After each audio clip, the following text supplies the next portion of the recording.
Айдын 3-июнда Бишкекте Жогорку Кеңештин алдында Орхон агай кыргыз жараны табылсын аттуу акция өтүүдө. Акцияга Сапат лицейинин окуучулары, бүтүрүүчүлөрү, ата-энелер жана мугалимдер катышууда. Учурда бул акциянын катышуучулары Жогорку Кеңештин алдынан өкмөт үйүн көздөй бет алышууда. Жаңы эле Жогорку Кеңеште ушул маселе боюнча коюлду. Дээрлик бардык депутаттар бул боюнча тынчтанып атат.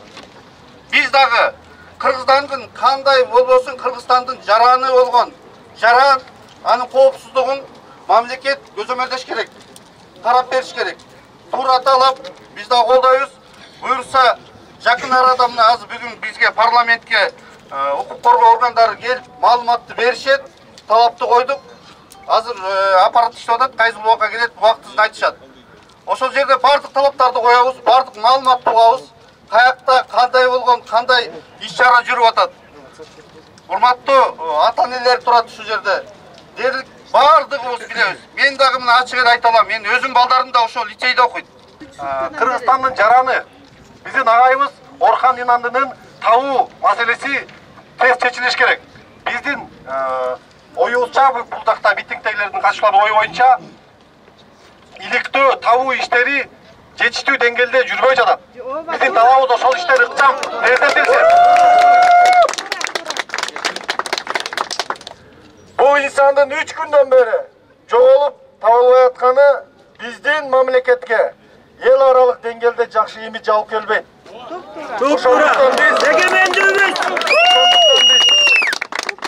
Биздин мамлекеттин укук коргоо органдарынан талап кылабыз, сурайбыз, эсен-аман, сак-саламат үй бүлөсүнүн, бала чакасынын, өзүнүн коллективин элин алдына келишинди сурайбыз. Ура! Ура! Биз азыр сессияда ортоңку микрофонго чыгып дагы сурадык.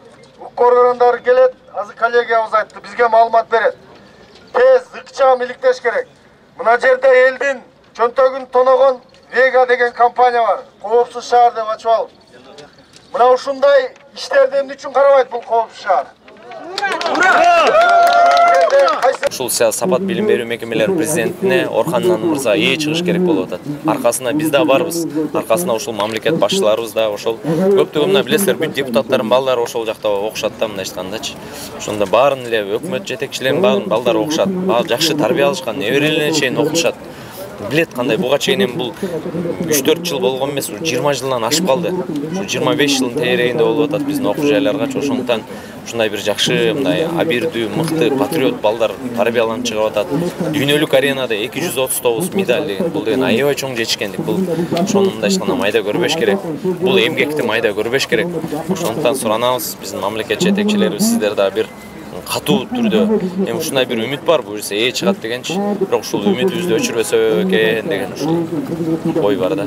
Эскерте кетсек, Орхон Инанды 31 май күнү кечки саат 18:00-дө байланышка чыккан боюнча дайынсыз. Ал үйүнөн жолугушууга бараарын айтып чыгып кеткен. Бир нече сааттан кийин анын машинасы ачык бойдон үйүнөн алыс эмес жерден табылган. Кылычбек Бөдөшов, Өмүрбек Саматов, Сокол медиа порталы.